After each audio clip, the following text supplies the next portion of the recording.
Herru, það engin önnur en Gerður mætt til okkar. Já, takk fyrir að fá mig. Velkomin. Já, bara velkomin. Sko, bara svo vitir það, þá erum við í áskrift og þetta safe zone. Þetta bara bestu, þú veist, áskrift besti sér bara hér. Já. Þannig að hér má allt flakka. Ótrúlega gott að vita því ég yfir höfuð svo ótrúlega feimin og mjög típa. Þannig að nú bara líðið mér miklu örugari. Já, nú veit ég ekki talað. Einmitt, nú áttu bara að segja hvað sem Ég held að Birta sér segja það eins fyrir sjálf á sig frekar. Þess að hún megi segja eitthvað. Svona disclaimer fyrir mig sjálf og ég að nota það og gerði. En Gerður, þú sko, við erum lengi búin að tala að fá þig og okkur lengi langa að spjalla svona málefni, alls konar svona málefni. Ég strax byrja að róðna þetta bóltan þú veist, kynlíf og svona og þetta verður hræðilegt. Þetta verður alltaf við hjálpum stað. Já, ég veit það. Nei, og en svo fannst okkur loksins komin tími til að þegar við vorum, eins og vorum að segja vorum að fara í gegnum TikTok okkar og fundum hann að klippa við vorum bara eitthvað að reyna fræða hvor aðra eitthvað sem við sem ekkert þannig að við hver betri að fá í þessi málinn Gerður. Já, takk fyrir það, takk fyrir að leggja þetta traust á mig. Ég er mjög spennt sko og hlakka til að sjá hvað við erum að fara að ræða en á sama tíma þá líka bara margt sem ég veit ekki einu sinni og jafnvel eitthvað sem að þið getur bara sagt mér sko.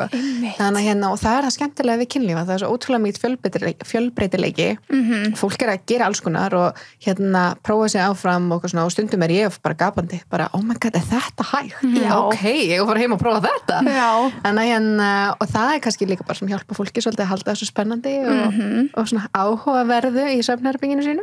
Ég einmitt svo spennt að fara inn á þetta, svona hvað hefur, þú veist, að þið get ímynda mér að þú ert búin að sjá hellingar hlutum, bara þú veist, búin að fara, þú veist, að hitta, þú veist, vörumerki sem voru að selja, vörumerki, vöru frá, allt þetta, en ég er svo spennt að vita, og kannski förum inn á það lengra liði, bara svona hvað hefur látið þig vera bara, þú veist, bara gapandi. Algjörlega, það hefur gæst oftar en einu sinni get ég sagt ykkur, þannig að fylgist þið með. Já, en þú veist, ok, ég verður bara að spyrja strax, eitthvað sem þú séð, sem þú verður bara eitthvað svona, þú veist, því ég man eftir þarna tækinu, Birna opnaði að örugglega á TikTok eða eitthvað svona sem hún svona settist á, hefur ekki séð þetta, þetta var svona, ég veit ekki hvað þetta var svona sæti. Já, nakkur.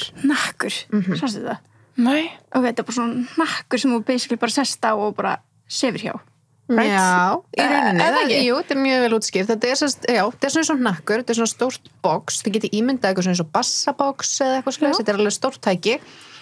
Og sem titrar og þegar þetta setja alls konar svona mismöndi attachment á þetta tæki sem annarkvort fá farin í leggöngin, endaþarminn eða örfa snýpin og þetta er rosa svona þetta er ekki byrjandatæki, þetta er ekki eitthvað sem þú myndir kaupa í fyrstu kaupum þegar þú ferð í blöss, þetta er mjög öflugt og þetta er meira svona fyrir hvað maður segja, professionals eða vel reynda, svona alvöru áhuga fólk kynlífstæki sko, en það kostar sig græja 250.000, þetta er alveg fjárfesting fjárfesta í svona en getur verið mjög skemmtilegt og út í heimi og við hefum ekki gert það ennþá í Íslandi en það hefur alltaf verið plani hjá okkur en út í heimi að þá þess að græjurinni leigðar út af því að nakkurinn sjálfur bara, þú veist, hann í rauninni snertir ekki kynfærin, heldur það, þú veist, auka hlutinir sem settur ofan á þannig að það þetta leigja út nakkin eða mótorinn og síðan getur fólk keypt sér það attachment eða auka hlut sem að það kýs að nota og það kannski svona meira viðráðanlegt fyrir fólk til þess að geta bara lekt helgi og prófað og svo þetta bara þrifið og næsti getur lekt þetta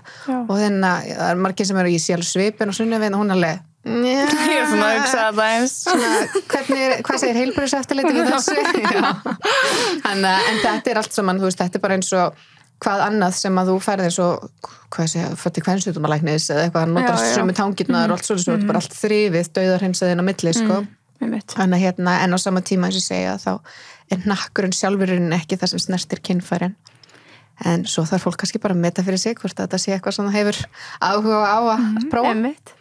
En var þetta svona græja sem hún var svona pínu gapandi yfir? Eða var þetta svona?